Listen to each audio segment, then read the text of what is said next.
So, hey, Dad. Hey, what were you just talking about? What would you have rather done last night than watch the Saints play that game? Like, what would you... Because watching paint dry, no, that's too cliche. They're taking a tennis ball to the beans. It was awful. I mean, truly, I would rather have been... Because I've been having to slowly rebuild my porch, just rotted wood, stuff like that. And since lumber's really expensive, I can't do it all at once. I'm just doing little bits at a time. I would rather be nailing in one of the boards on my porch and miss the nail and hit my thumb than watch that football game. That's what I would rather have been doing last night. The list of things I would rather do is much longer than the list of things I wouldn't have done. I just got James a Lego set. Yeah. You got a new Lego set today? Rather falling into it. Yeah, not step on those. Yeah, just completely fall face first into them. Yep. Mm-hmm. I have some good news, though. I have watched my last Saints game for the season. I'm out. I am not dealing with that. You know what? The only thing that makes me mad is that I didn't start. I had the Broncos defense last week, and I waived them because I just they're not that good. And look what they did. So other than that, I'll catch up with you come the draft, New Orleans. Let me know who the new coach is. Well, but see, and that right there is the issue, right? That's the problem, because it's not just Dennis Allen, who is it's Loomis too. 26-51 as a head coach in the NFL. 26-51. But it's not just him. It is not just him. It's the entire organizational structure. Everybody's a problem. It's all a problem. Yeah. They got a lot of problems to fix. Mm-hmm. But good news, they're going to easily, they won't be the first pick, but they'll be in the top 5. They can get a real difference maker, maybe a quarterback, maybe Travis Hunter. And they need an offensive lineman, I think is what they need. But well, I don't know if Ramchek's ever going to play again. He's done. We can figure that out. We can figure that part out. The elite quarterback, I don't know. Shadur Sanders going to be the quarterback for the Saints? I don't know the answer to that. Is it going to be Carson Beck? I hope not. I don't know. I hope not too.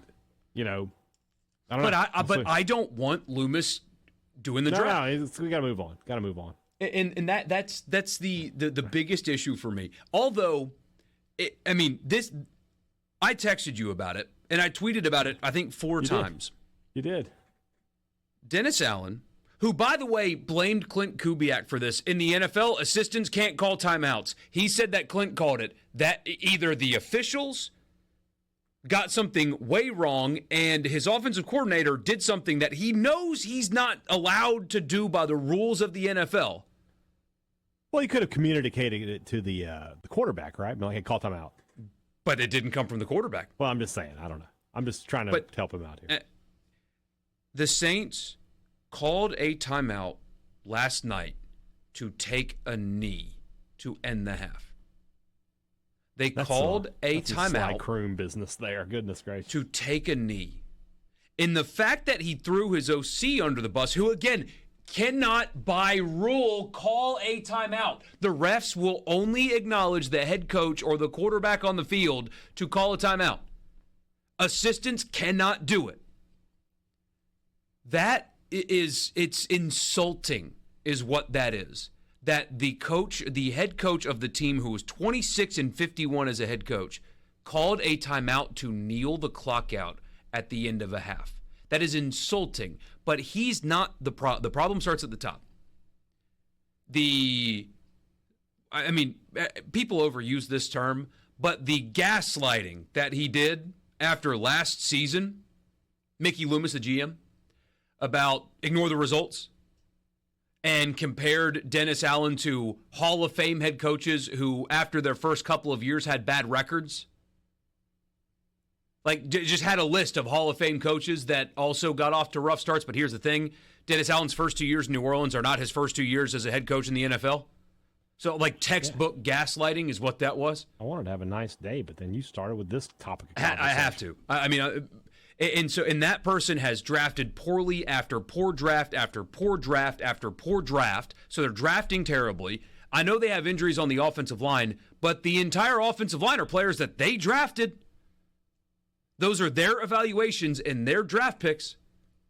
So you've got that going on. You've got an unserious top of the organization, a head coach that is calling timeouts to punt the football, and a team that does not respect or play for said head coach.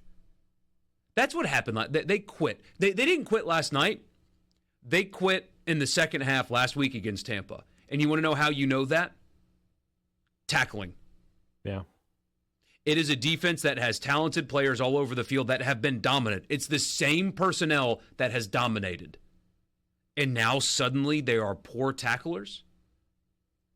They're getting beat up at the line of scrimmage? They've quit. So have I. I'm out. I'll be back next season. I made it to the fourth quarter. I did not. I switched over. I saw a tweet that said Virginia Tech Boston College was getting interesting, so I switched over and watched that. And then as soon as I switched over, Virginia Tech scored like 3 touchdowns, and that wasn't even interesting. No good football last night. No, but it's everything. The team has very clearly and vividly quit on him. And by the way, the rash of injuries again, something's up. Yeah. That's not just bad luck. Something's wrong with their preparation or whatever. So it's top to bottom, organizationally bad. And I have no faith whatsoever that ownership will do what needs to be done. I have no faith whatsoever in that. And being in this position sucks so much because it's helpless. Like if the Bears are bad this year, well, Caleb Williams is a rookie. Look at all these pieces, new leadership, all that. The Saints are stuck. And there's no reason to believe that they're going to make the necessary changes to get it done. It's a terrible place to be. Yeah. Scott Kushner said last night, and in hindsight, he's exactly right. The organization and the team started losing games this season when their head coach apologized to the Atlanta Falcons at the end of last season.